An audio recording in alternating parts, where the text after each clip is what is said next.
Namaste and welcome to the Hindu Parenting Podcast. As per the Hindu calendar, we are in the month of Shravan or Shravana Masam as it is called in the southern states. This month heralds a festive season across India. The full moon day of this month, the Shravan Purnima, holds great significance. It is celebrated as Raksha Bandhan in the northern parts of India. We welcome Neha Srivastava, who is back on our podcast, this time to talk about the festival of Raksha Bandhan. Neha ji is a writer, a Devi Upasaka, the founder of Shaktitva Foundation, and an engineer by profession. Namaste, Neha ji. It's so good to have you back after the holy podcast we did together. Thank you. Thank you so much, Rekha ji and Shalini ji, for having me here.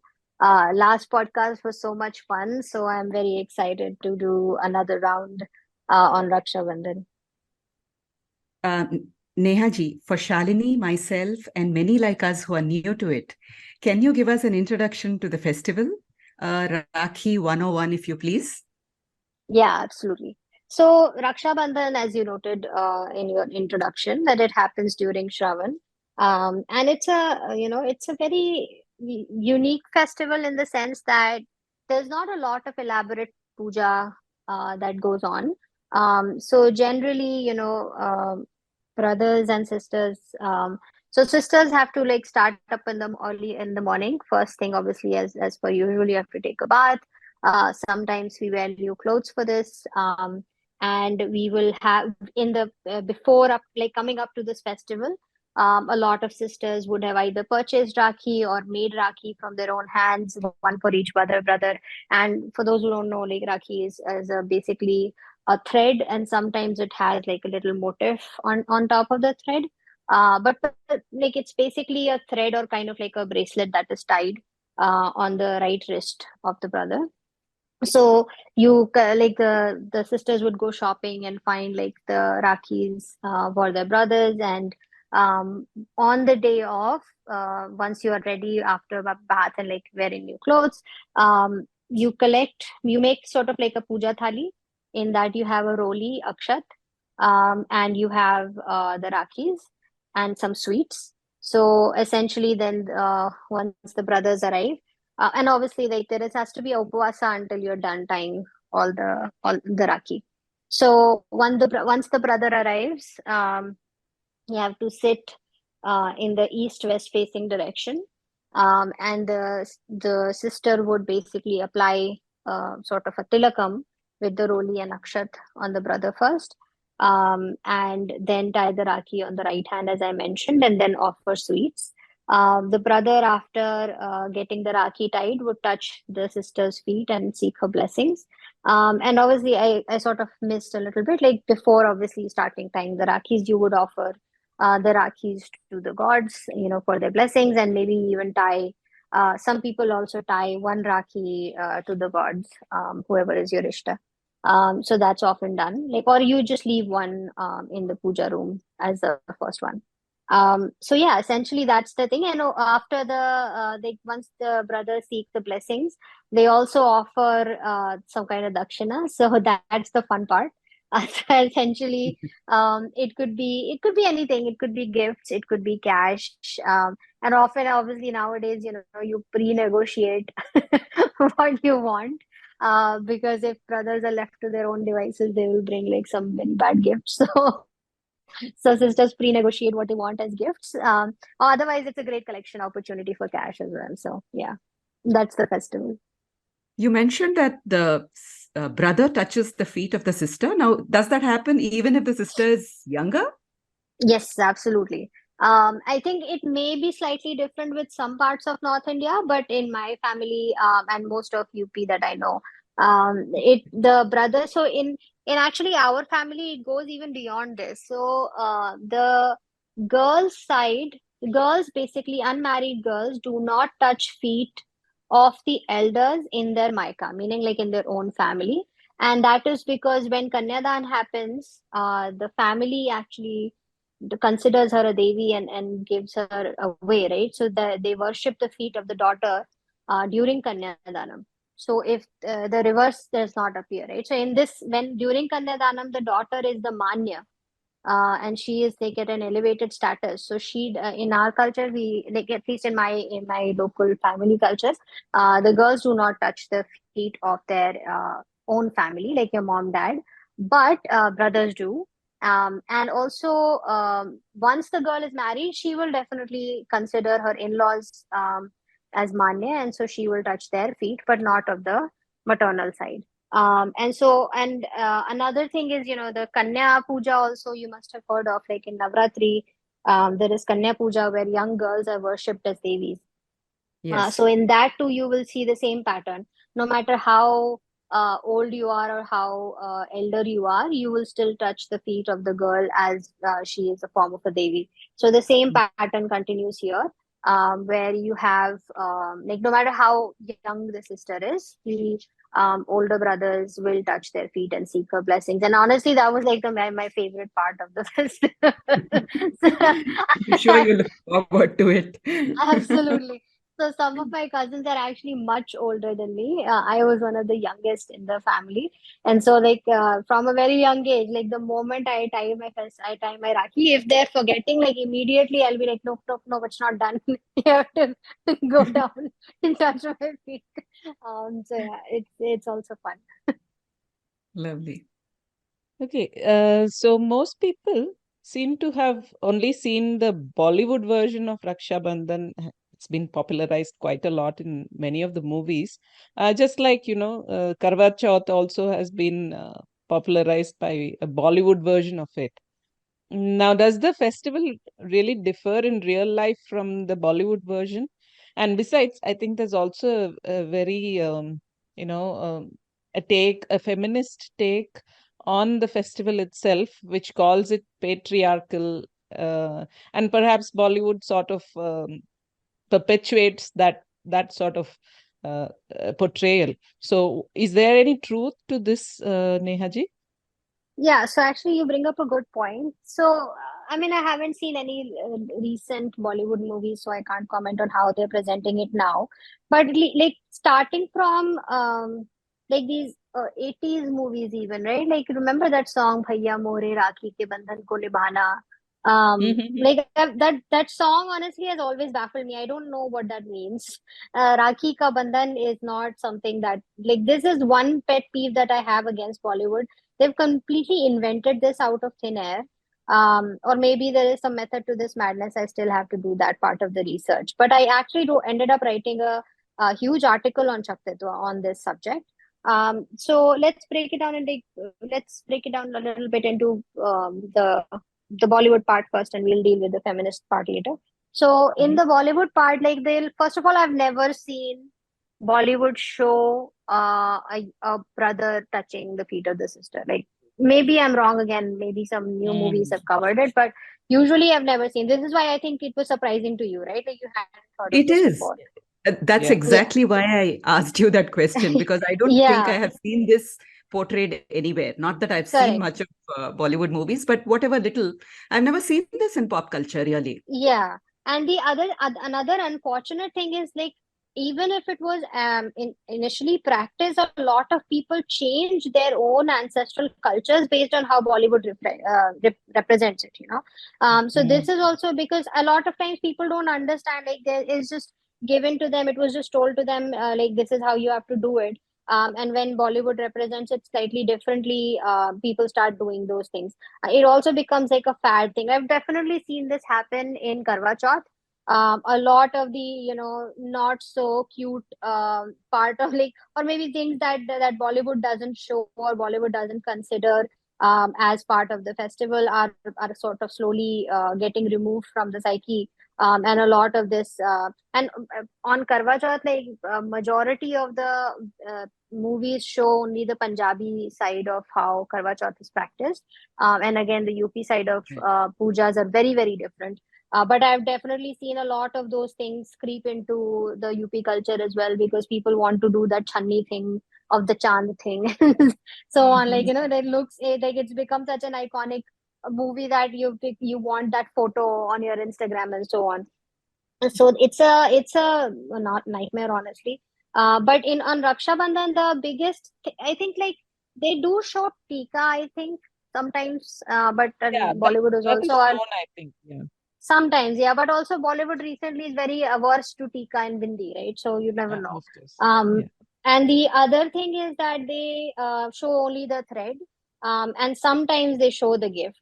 And one time I also saw them showing gifts to both parties, like they're both exchanging gifts, like that obviously does not happen. The other but I think conceptually Bollywood has created this misconception, and honestly, I don't know if it was Bollywood that started it or Bollywood got it from some other source or something like that. But essentially, there is a lot of misconception in the entire concept of the festival itself. And that's where the feminist critique comes in. So, the concept that Bollywood has shown um, is essentially that when you tie Rakhi to your brother, it is a sort of um, it is a kind of symbolism, and you are essentially, when he gets the Rakhi tied, he's making a promise to protect the sister. Roughly, that's the idea, right? Mm, And there is mm, this this is like that is the reason why this song exists, right? Like Bhaiya More Rakhi ke bandhan ko nibhana. That means that the Rakhi ka bandhan is mm. essentially beholding you as a promise to protect your sister. Now, It that's honestly a very absurd thing. why why do you need a reminder? Why does any brother need a reminder to protect the sister? Like, isn't that like the obvious by default reaction? Even in cultures where Rakhi does not exist, brothers do protect their sisters. So this is like a, it seems very redundant. I don't know where it came from. And then to back this up, there is this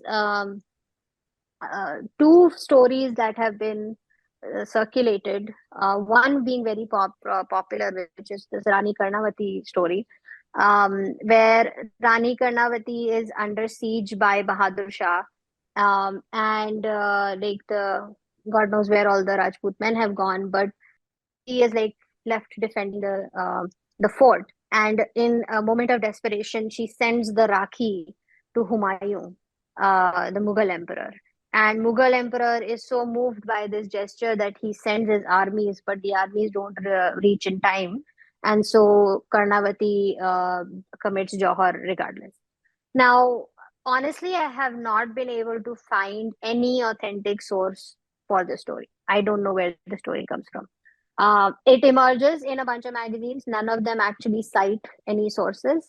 There are no historical sources for this. There was definitely a Rani Karnavati who was attacked, but she did commit Johar. But this entire incident with Humayun, I don't know where the records of this is. I actually did a lot of research and I tried to find it. And I believe some other historians have also tried to find the source and have come up empty. So, and they say that it is popular folklore, but from what I understand, this folklore is more popular as a Bollywood sort of like common parlance, like, Sarita magazine and random blog type of folklore than the local folklore. So this is another conception where essentially what you're saying is, and the second story is that during Mahabharat, Draupadi ties the Rakhi to Sri Krishna, and that is why he protects her during the Chirharan. Um, but I don't understand, like, this.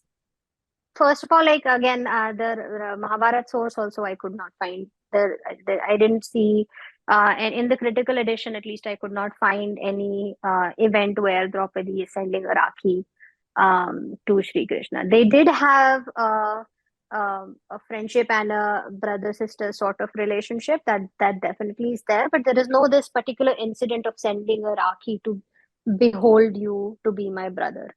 And also, like, this, if that was the case, it seems like this gesture is only needed when he is not already your brother, right? Like, I mean, if since Humayun is not already your brother, that's why you have to send him a Rakhi to sort of like tie him to this promise. But that's not the case. If the person is already your brother, then why do you need it? Point being that this is very illogical in my opinion, and that's what led me to researching this article. And then what's happening is, not only is this conception that was created by Bollywood in itself illogical, then matters become even worse when feminist reactions, and specifically the South Asian feminist reactions, they emerge on this story that is concocted without any basis. So they are not actually critiquing the actual festival of Raksha Bandhan. They don't even know what it stands for or what it is. Instead, they are refuting this Bollywood version where this man is projected as the savior and the woman is, hapless and avalari sort of character, and therefore she Right. needs protection, and so she has to run to some random man, throw a rakhi at him, and hope that, to hope and pray that he upholds this. Um, his promise of protection. And in Karnavati's case, it didn't even bear any result. So that's that. But the point Mhm. being, this entire cycle leads to like a whole chaos, and nobody actually stops to ask like, okay, but where, like, these questions that I'm asking, right? Like, it's so um not just this. Like, if you just see this story, see this idea in the bigger picture of Hinduism, there is no precedent to this. There is no other scenario where you can just do a gesture and get somebody to protect you, or something like that. Like, you can't make somebody a brother just through a gesture. So Mhm. what's going on This here? this Um, is like bringing this is like bringing it down to celebration of Mother's Day, Father's Day, Friendship Day. it's like it doesn't fit But the culture, right? So there is, for example, in our tradition, there is dattak. Like, you can have adoptions. There is like a proper gotra ceremony. It's a full puja, where the adopted child gets the gotra and the lineage of the adoptive parents. There are cases where unrelated people do um, get connected through a bond, but that it's not as trivial as a rakhi, right? Mhm. Like, it's not as trivial as a small thing. Like, it has to be a proper puja, and there is then the but another thing is, if you have if you have, like, what we say, uh, I think there's a word for it. It's just slipping my mind, but there is a word for when you consider somebody as your, like, have you heard of the term guru bhai? Right, like, there is a person who is affiliated to the same guru or the same lineage as you, and so they become your guru bhai, right? Like, they are like a brother to you, so they consider it as a duty to, they consider you as a sister or a brother, and so they become guru bhai. We have these connections that are not through blood relation, but it's not as trivial as tying a rakhi. And then, to make matters worse, then you consider this to be the truth of Rakhi, and therefore start a feminist campaign or South Asian feminist campaign against it by saying it's a patriarchal festival. It was just too much. So that led me, this is the background, that led me to the research that I ended up doing. And it turns out, actually, this is exactly opposite of what it actually is. So that was a fun exercise. That article is actually present on Shakatva. Um, um, where you can read the article. Sorry? It sounds like there are many fake stories circulating about the origin of this festival. So, what exactly is, I mean, in your research, did you find any mention of this, which is very different in spirit and letter from the fake stories concocted around this festival? 100%. Yes, exactly. So that's so I actually went into this spiral of where is this from? Let me see. Because my own understanding of Raksha Bandhan, which I have practiced like from the day I was, not day I was born, like, but like, the first years that I was alive on this planet, has been very different from these stories and these ideas. And honestly, they've been around and I knew of them, but I never kind of connected them. They always felt like very disparate. Like, I couldn't connect to these ideas, and so that led me down this rabbit hole of discovering what it is. So turns out it's a very fun story. The origin of the festival is indeed with the story that comes from Mahabharata. Meaning, sorry, it is indeed affiliated to Krishna. Mhm. But essentially, there is this. there is this incident in the Bhavishya Puran, right? And again, the actual citation is there in the article on Shaktitva blog. But there is this incident that is recorded in Bhavishya Puran, which I think is the first and most original mention of the term Raksha Bandhan. Except it's very slightly different. Like it is still Raksha Bandhan, but slightly different. So in this incident, what happens is uh, Yudhishthir has won the war in this point. Like this is after the Mahabharata has happened, and he is trying to set up a new kingdom, right? Like, and he asks Sri Krishna, like, what kind of rituals and practices should I set up in my kingdom? To which Sri Krishna essentially replies, and in this reply, he tells the story of the war between Bali Raja, like Raja Bali, and Indra, right? Bhagwan Indra. So they have this war, and essentially, um, by all means, like the day before the war or time leading up to the war, by all means, it is almost certain that that Bali Raja is going to win because he has all the boons already. He has, he has the upper hand, and he has been undefeated up until that point. And this war is coming up, and people aren't sure. Even the devatas aren't sure that Bhagwan Indra is going to win. So obviously, this is very worrying. In this time, in this moment of desperation, in Shri Indrani, or like the wife of Shri Indra, who her name was Sachi Devi, she essentially does this small ritual on her own end, where she prepares a thread and she channels her tapobala into the thread. And tapobala meaning, like, all her spiritual strength that she has acquired through years of tapasya and practice and meditation and like sadhana, etc. In She has acquired this tapobala, and she channels that tapobala into this one thread, this raksha thread, that she then ties on the wrist of Indra before he goes to battle. So then he goes to battle, and he wins, right? Which is a shock to everyone. So at that time, people start wondering, like, why did he win? There was no way he could have won. And in that moment, Krishna explains it was the tapobala of Indrani that made the difference. Bali was only fighting with his own strengths and his own power, but Indra was fighting with the power of two, right? Because all of the tapobala of Indrani was present in the war with Indra. So that's the power of Raksha, and it created sort of like a protection. Um, like it created a protective space around Indra, and which is why he could not be defeated.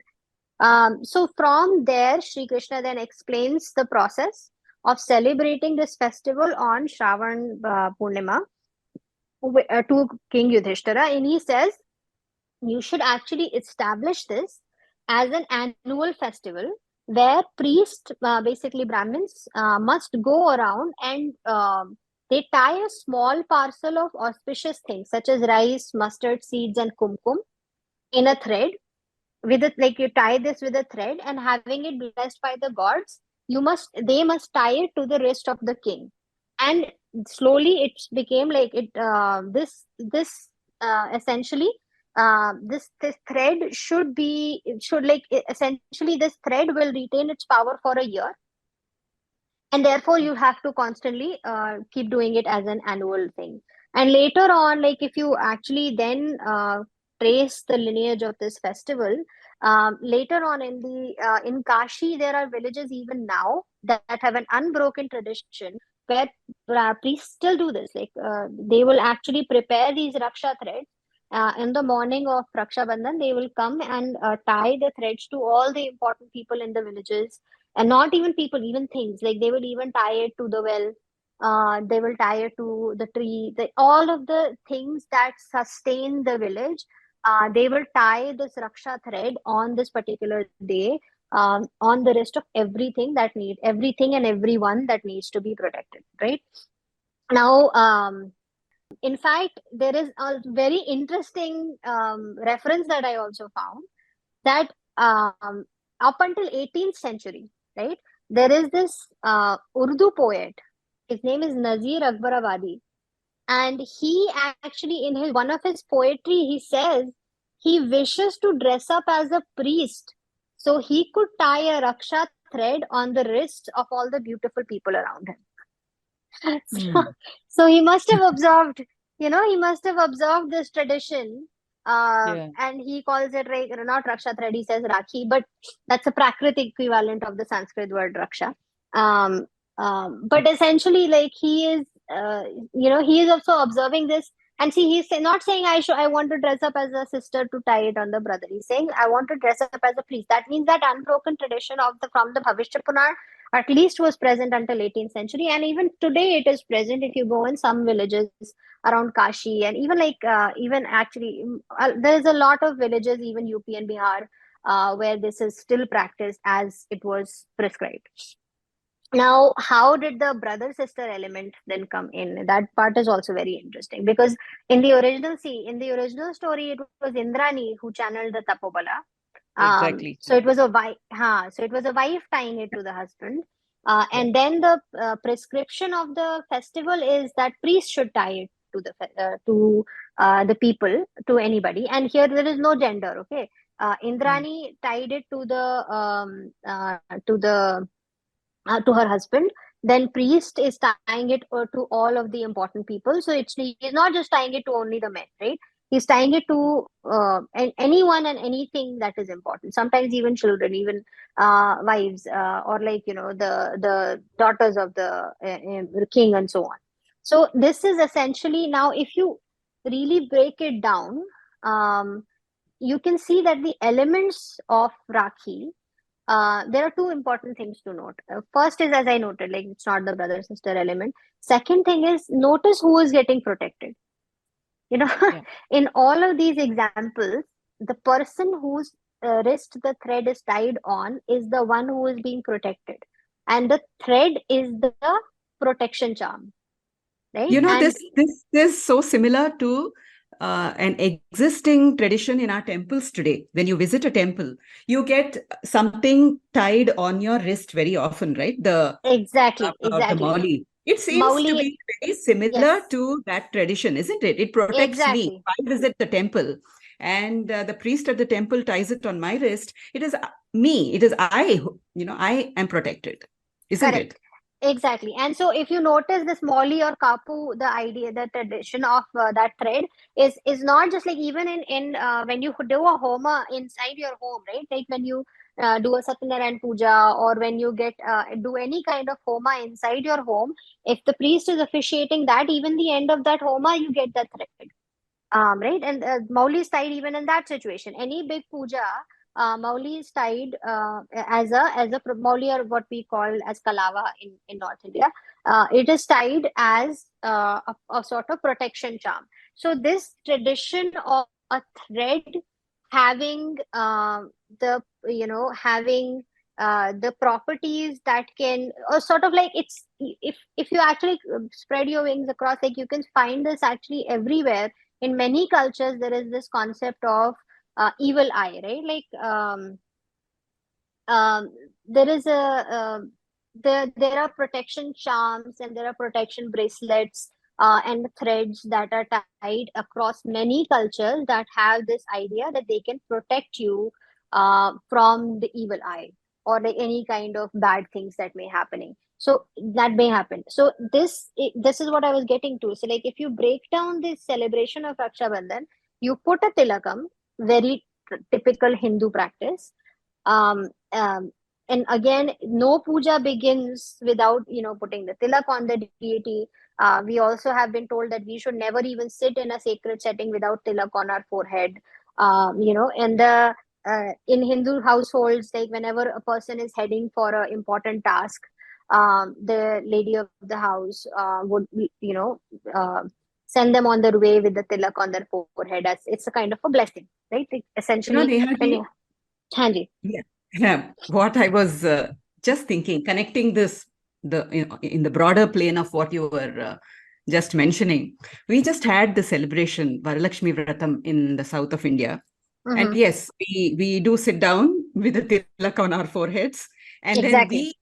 we tie it's called toram for us, and Mm-hmm. that again goes on our wrists. So you will see most South Indian women, if you Varalakshmi Vratam has just happened, and you will see all of them going around, whoever has participated in this important worship of Varamahalakshmi, they Correct. are all going around with this um, thread, a Raksha Bandhan, I guess, in many ways, a thread of protection Correct. tied on their wrist. So It it's literally interesting, isn't translates it? to that. It translates literally to that. Raksha Bandhan is a thread of protection, right? Like the bandhan is the act of tying, and the raksha is protection. So it is exactly like you got it exactly right. That the thread of protection is the literal translation of the festival. In fact, even in Jainism, there are threads that are tied with amulets that are called raksha potli. Okay, and Okay. remember the original in Bhavishya Puran also, the recommendation was they need to create a little sack full of rice and all these blessing things, and that's the one that has to be tied.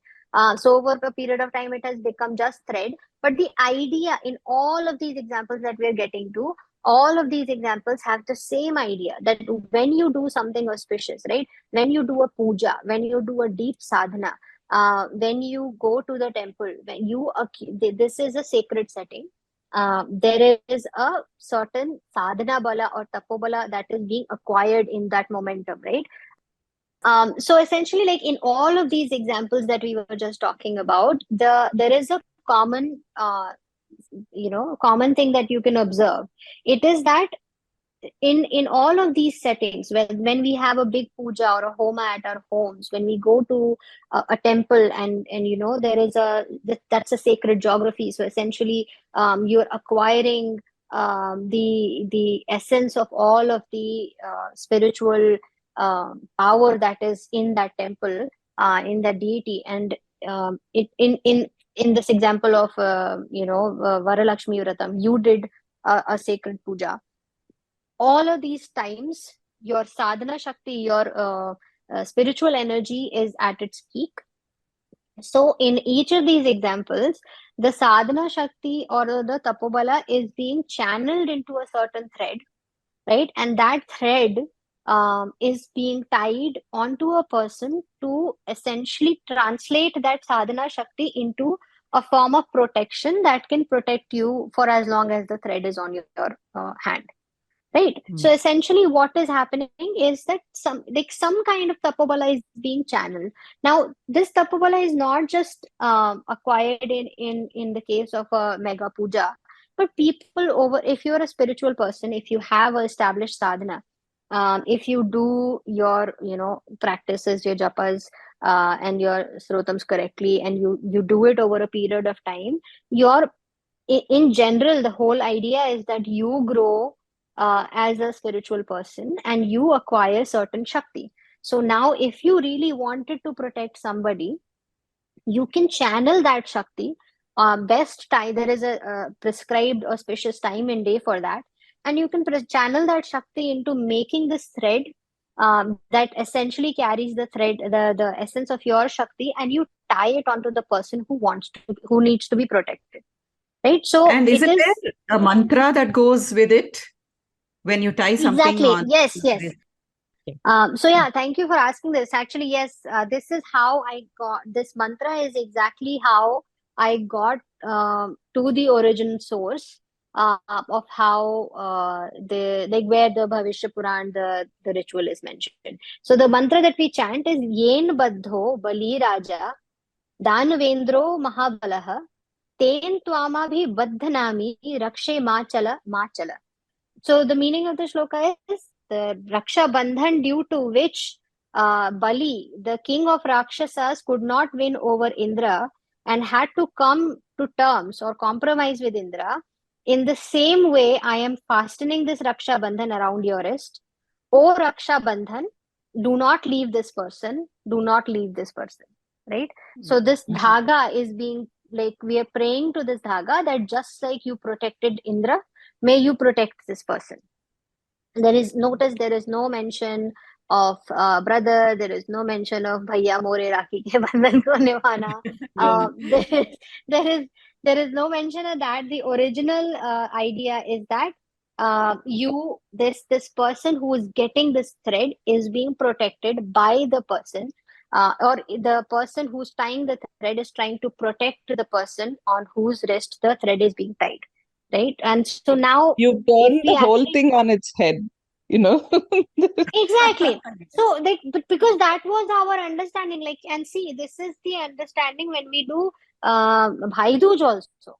In Bhai Dooj also, the same concept is there. It even the folk stories that when we sit around the pitha that we make for Bhai Dooj Puja, when we sit around it, we have to tell folk stories, and all of those folk stories also have the same temperament where the sister is doing some. She's worried about the safety of her brother, and she's like she cannot actually physically do the protection in that particular story, in those particular examples in those stories, and so essentially she tries to pray, or she tries to channel her tapobala, or she uses her intelligence, or she does something that effectively ends up protecting the brother.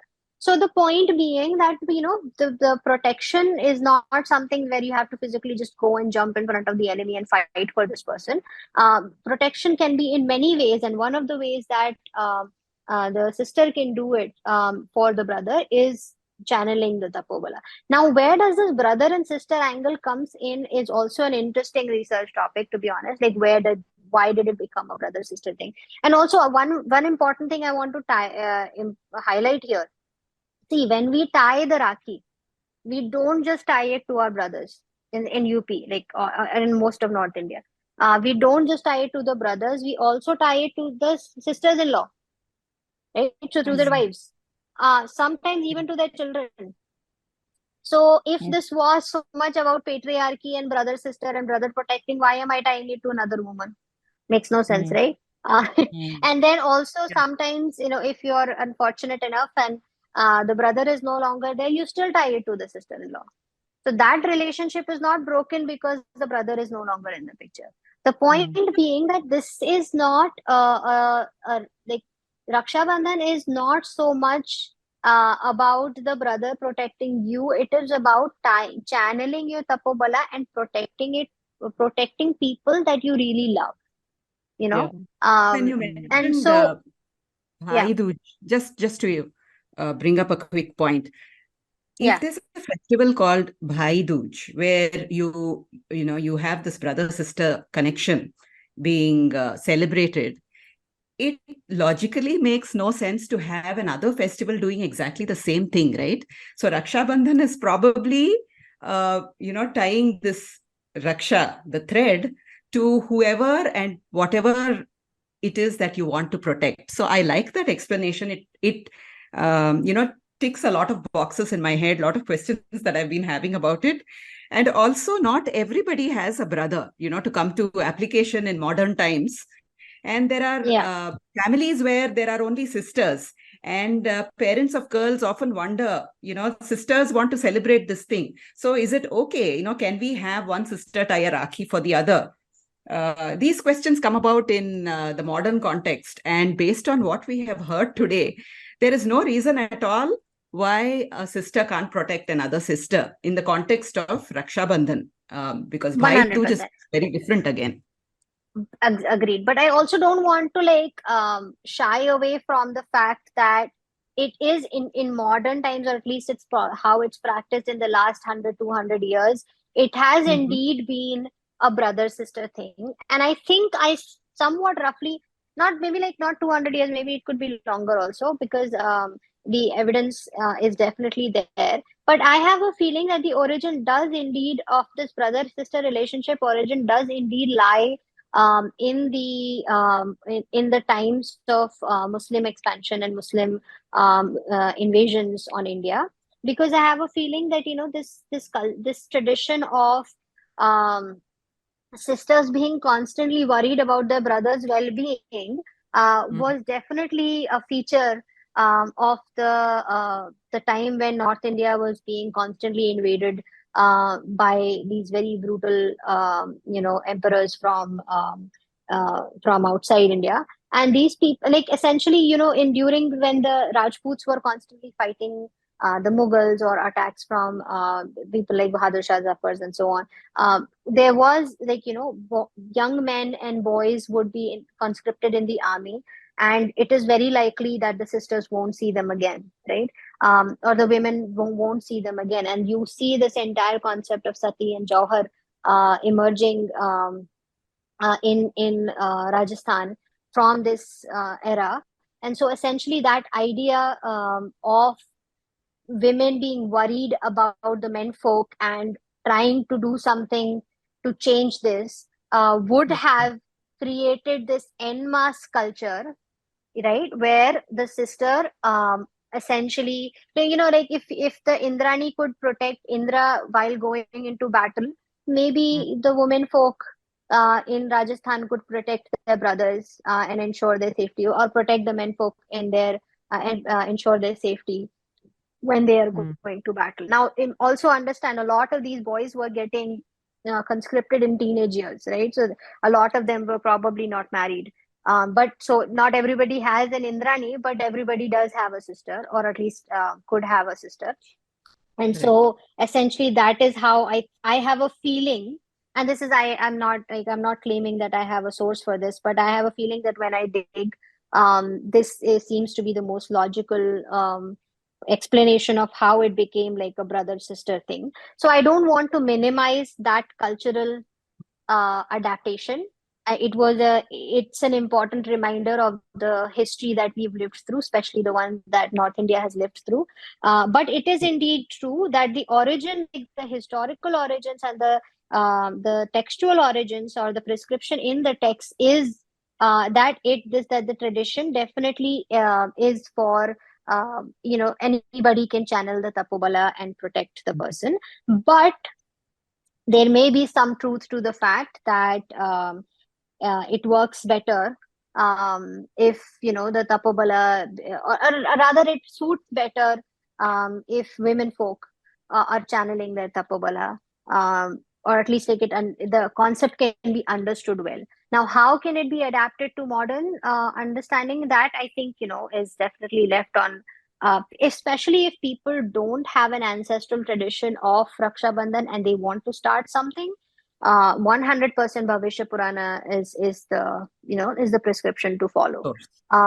But I don't want to minimize the No, I think civilizational trauma Makes of sense. North Indians that has led to creating of Yeah, this it makes festival sense. specifically in the And way it is. Yeah, what you say makes perfect sense, because the brother sister bond is potentially something that can disintegrate after both grow and have their own families, because there's less in common. So this is probably a good way exactly. to continue the celebration in the way it has been done for the last 200 years. So there is value in that. only thing is that it is liberating to now know that it can also be adapted by others who perhaps don't have a brother, and like Rekha said, if they're just two Absolutely. sisters and they Yes. want to, they can also do. It can be a wife for her husband, it can be anyone, so basically it's Yeah, now become very inclusive. That's all. I mean, nothing against the brother sister thing at all, and no reason to not correct. But celebrate.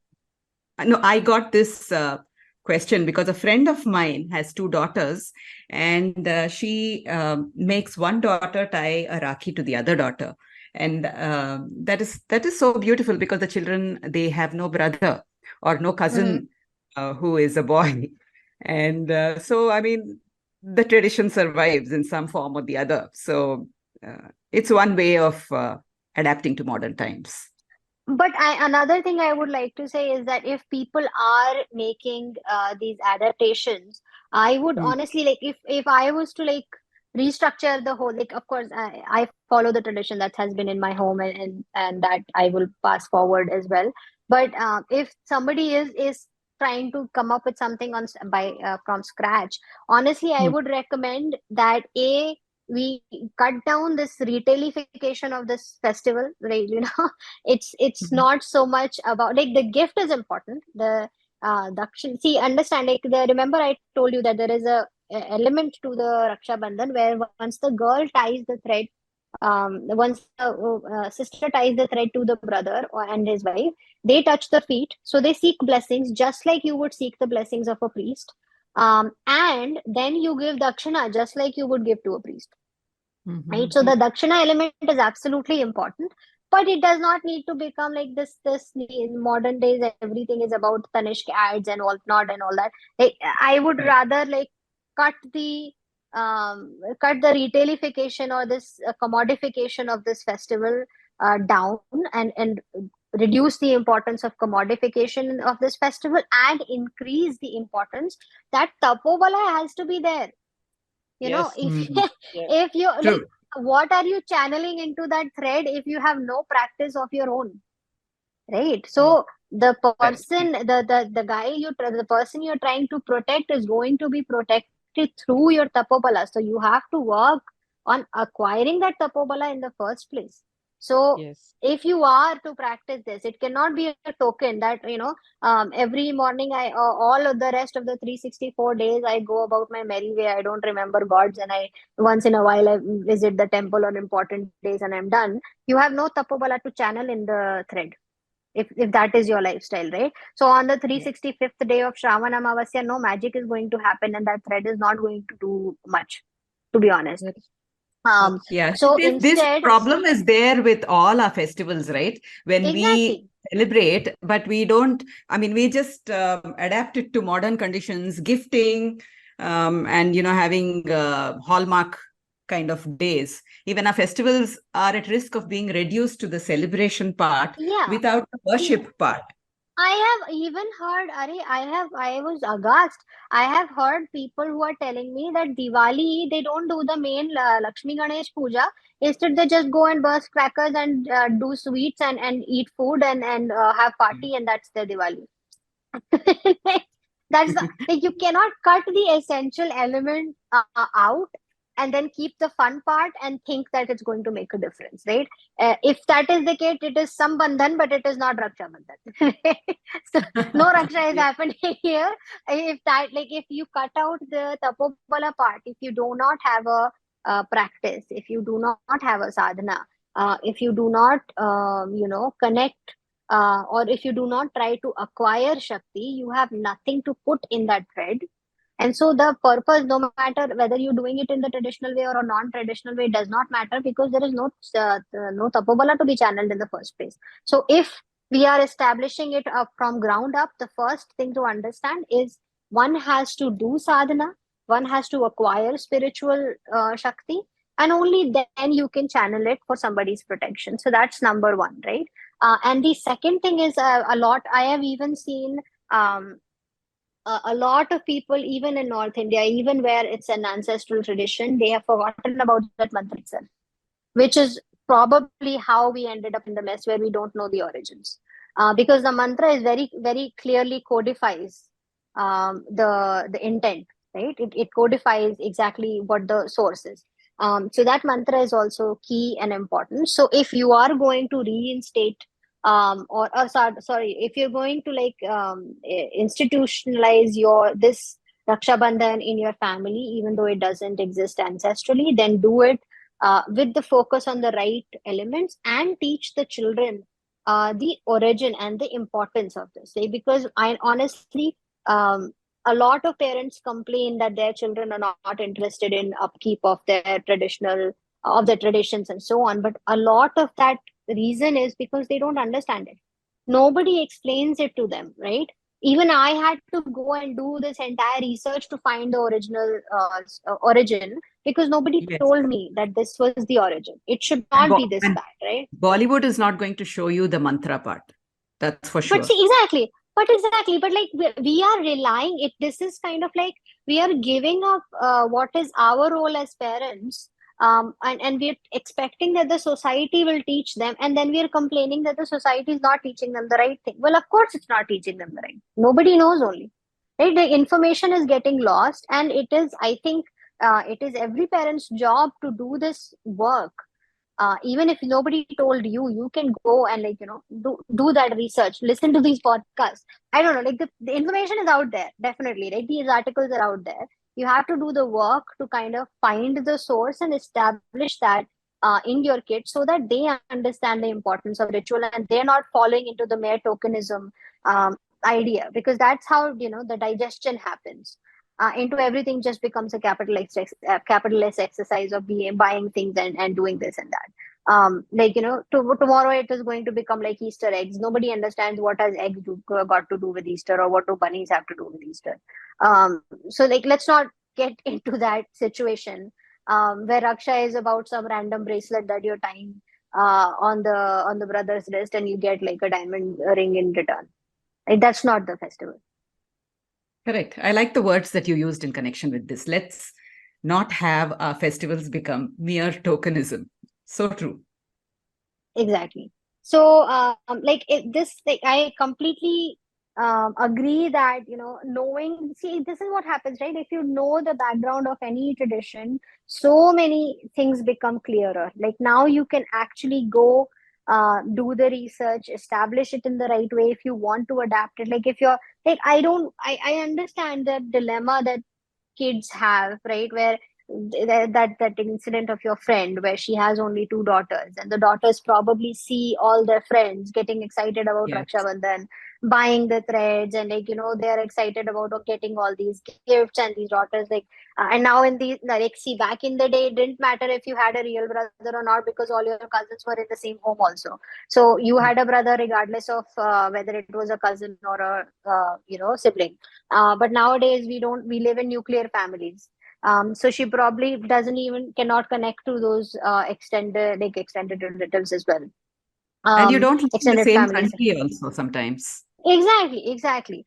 And so joint families used to be a different ball game entirely, and you would never feel this way. You would never feel left out, because of course somebody in the entire family would have a brother, a son. But now things are changed, right? You're not living close to your relatives, as you mentioned, probably not even in the same country. And so children are feeling left out, and they shouldn't feel that way. So definitely, like, if you want to institute this, do it. But again, knowledge is key, right? You need to tell these girls why they are doing it this way. Not because my mom was a rebel and she was, rebelling against patriarchy, but because Yeah. There is a danger of because that explanation. ah, There is. Yeah. it happens, because it happens. Like, see, they have not been told what the origin was. So tomorrow they read these articles and they'll be like, "Huh, this was a patriarchal festival, but now see, mom allowed me to dye it, so that she must have been a rebel, and like she must have been a feminist rebel, right?" And so you get articles like that where my mom was a feminist rebel because she let me Yeah, tie Rakhi to my sister. that's where this whole conversation that we have had has been so enlightening. We really get down to the essentials and the profound meanings that are uh, hidden in our traditions, and as you said, they are in danger of being erased. So hopefully this will reinstate the real meaning of Raksha, and what we'd like to do with that. So yeah, and not get into this whole business of, I'm breaking the stereotype. I'm going to now, I have two daughters, so I'm going to break the stereotype and make them tie Rakhi to each other, and not be patriarchal, whatever. That the whole thing is debunked with this explanation. It's been really enlightening to hear this. Yeah, I'm glad. So I actually, like, this has been I've gotten such a good feedback from this article, and for Shaktitva, actually we converted this into a comic strip also.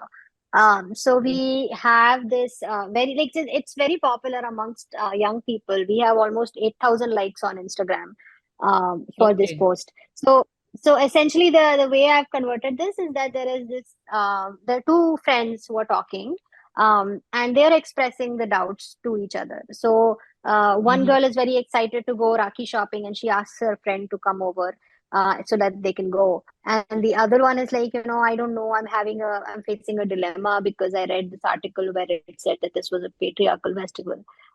So Bharati, the protagonist, she actually explains that, oh, what are you talking about? This is one of the most feminist festivals you'll find in the Mm. world. because essentially, because if if the premise, and this she doesn't say that in the script, but my thought is, like, if the premise is that the person who is doing the protection, and here the premise is from the Marxist lens. If you analyze this, the way the South Asian feminists analyze this festival and deem it patriarchal is because they think that the person doing the protecting has more power, and the person who is being protected has less power, and essentially it's a power imbalance, right? And so essentially, because in this Bollywood imagination, the brother is protecting the sister, so therefore man is more powerful, and it is an enforcement of this power dynamic that is being pushed through Raksha Bandhan. So now I'm saying, if we now understand the origins, the actual understanding of this ritual, and if, say, the person doing the protecting is more powerful, and if the person being protected is less powerful by the same Marxist lens, then arguably this is a feminist festival, right? Because it's the women who are protecting. Yeah. They are protecting through their Shakti that they have acquired over years and years of sadhana. That they have so essentially they are the more powerful ones, and they're channeling their power into this thread to protect this person. And so then it becomes literally the opposite. It becomes a feminist festival, if you believe in this Marxist lens and analysis, in the same way. So we created this strip, and it became like very, very popular.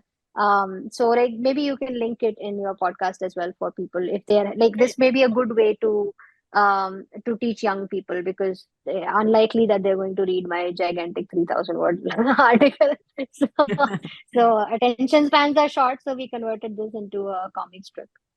That's a great idea. It's been a fascinating conversation. Neha ji, as usual, I think we always have a rollicking time when you're on air, with us. So nothing different this time. We've learned so much, and we hope that this eye-opening conversation will change the perception of Raksha Bandhan from what it has, I would say, degenerated into. Perhaps it's a strong word, but after listening to whatever Nehaji has said, I think that is a word that readily comes to mind. We have degenerated, and it's time to reclaim our festivals and celebrate them with the intrinsic spirit and the essence that they embody. So, Nehaji, it's been absolutely pleasurable and wonderful talking to you.